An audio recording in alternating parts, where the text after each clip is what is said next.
Hola y bienvenidos al podcast Teología en tu Vida, un podcast semanal que te ayuda a aprender más sobre la teología y cómo afecta tu vida.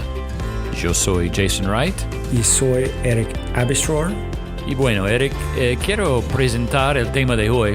Sabemos que la salvación es por gracia mediante la fe. Entonces, no es que cambiamos o arreglamos todas las cosas malas en nuestras vidas y luego vengamos a Cristo. Más bien, mientras somos pecadores, venimos a Cristo en arrepentimiento y fe, y Él nos perdona, y por medio del Espíritu Santo tenemos el poder de cambiar. Es decir, para dejar el pecado en nuestras vidas y buscar la santidad. Y entender cómo cambiar según la Biblia es esencial para lo que significa ser cristiano. Así que hoy compartimos el primero de 3 episodios sobre este tema. Entonces, Eric, ¿puedes empezar hoy contándonos lo que dice la Biblia sobre el cambio y el crecimiento? Sí, Jason, el cambio bíblico es muy importante debido a que no somos perfectos todavía. Hace un par de meses hablamos sobre la santificación del creyente. Y eso significa que Dios aún está cambiándonos a la imagen de Cristo. Pero sinceramente, a veces no sabemos cómo cambiar. Quizás estás luchando con un pecado, o tienes mucha ansiedad, o estás deprimido. Entonces, ¿qué hacemos con las dificultades y los pecados y sufrimientos que enfrentamos día tras día? Como bien has dicho, Jason, vamos a empezar una serie de 3 episodios hablando sobre cómo cambiamos. En este episodio vamos a ver los fundamentos y en los próximos vamos a hablar sobre el proceso que es un poco más práctico. Así que comencemos con los fundamentos del cambio bíblico. Bueno, primero es el cambio ocurre por el Evangelio. Es decir, que sin Cristo y la salvación que podemos tener en Él, cualquier cambio que pasa en nuestras vidas es algo temporal y superficial. Pero el Evangelio nos trae a una esperanza eterna y una nueva vida. Y también el Evangelio nos muestra que nuestras vidas no están centradas en el problema, sino en Cristo. El propósito principal de nuestras vidas es estar centrados en Cristo. Bueno, también vemos que el cambio ocurre en la iglesia local. La Biblia nos enseña algo muy importante y es que nosotros cambiamos en el contexto de la iglesia local. Se cree que si tenemos problemas necesitamos un psicólogo o un experto, pero la Biblia dice que nosotros cambiamos cuando estamos practicando los unos y los otros, cuando estamos bajo la predicación de la palabra.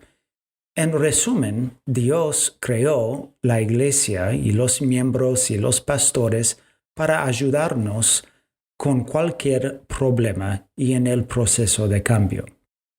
También vemos que el cambio ocurre por el Espíritu obrando en nuestras vidas a través de la palabra.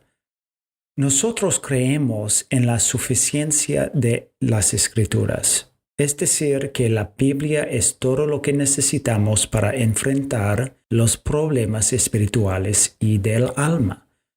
Muchos piensan que la Biblia es valiosa en cuanto a los problemas básicos y espirituales, o en cómo ser salvo, o en nuestra vida de devocionales, pero con respecto a los problemas matrimoniales, o la ira, el temor, la depresión, o el alcoholismo, necesitamos un experto o un psicólogo. Pero no es así. La Biblia tiene que ver con todo lo que he mencionado. La Biblia es suficiente y útil para cambiar estas áreas de nuestras vidas también.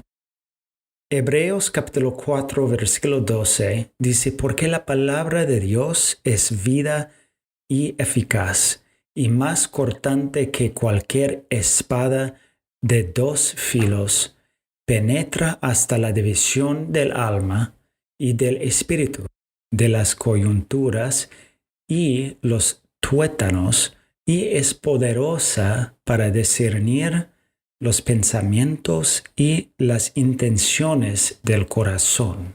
Bueno, entonces para cambiar necesitamos el Evangelio, la iglesia local y las Escrituras. Pero ¿qué papel tiene el Espíritu Santo en este proceso? Bueno, buena pregunta. Y quiero aclarar que la Biblia nos cambia por medio del Espíritu Santo. Es el Espíritu Santo quien nos ayuda a entender, recordar y aplicar la palabra en nuestras vidas.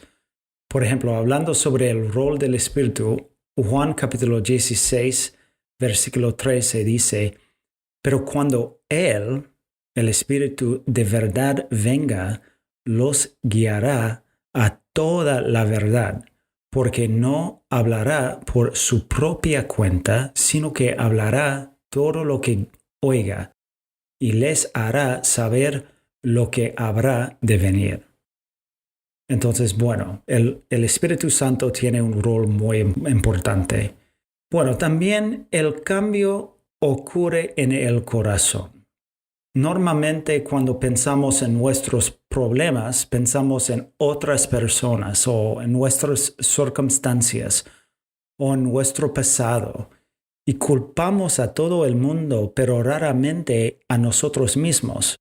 Pero la Biblia dice que nuestro mayor problema reside en nuestros corazones.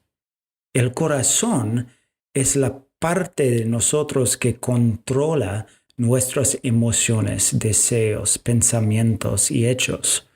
El corazón es el centro de control de nuestras vidas. Claro, sí, es verdad. Pienso en el versículo en Mateo que dice, porque de la abundancia del corazón habla la boca. Y luego en Mateo también dice, porque del corazón provienen malos pensamientos, homicidios, adulterios, fornicaciones, sí. robos, falsos testimonios y calumnias. Entonces sí, es como dijiste, el corazón es el centro de control en nuestras vidas. Sí, exactamente. Bueno, y también la Biblia dice que el mayor problema en nuestros corazones es el pecado, ¿sí? Bueno, una cosa más. La última cosa que quiero decir es que el cambio bíblico es para todos. Si creemos que el problema principal es el pecado, podemos tener perdón y santificación de nuestros pecados.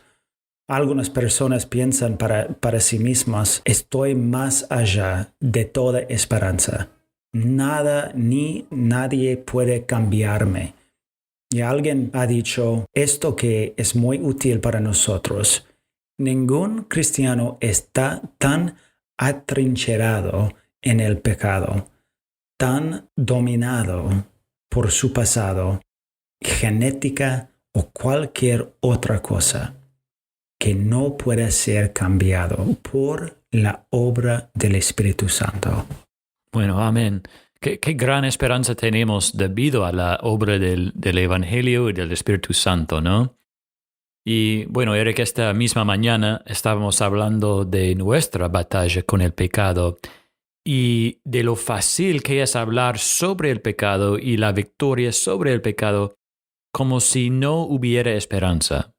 Pero como nos mostraste hoy, Eric, hay esperanza en el Evangelio de Jesucristo, Sí. para cambiarnos y hacernos más como Él. Entonces, gracias por compartir, Eric, y gracias a todos ustedes por escuchar. Y nos vemos la próxima semana con la segunda parte sobre cómo cambiamos como cristianos.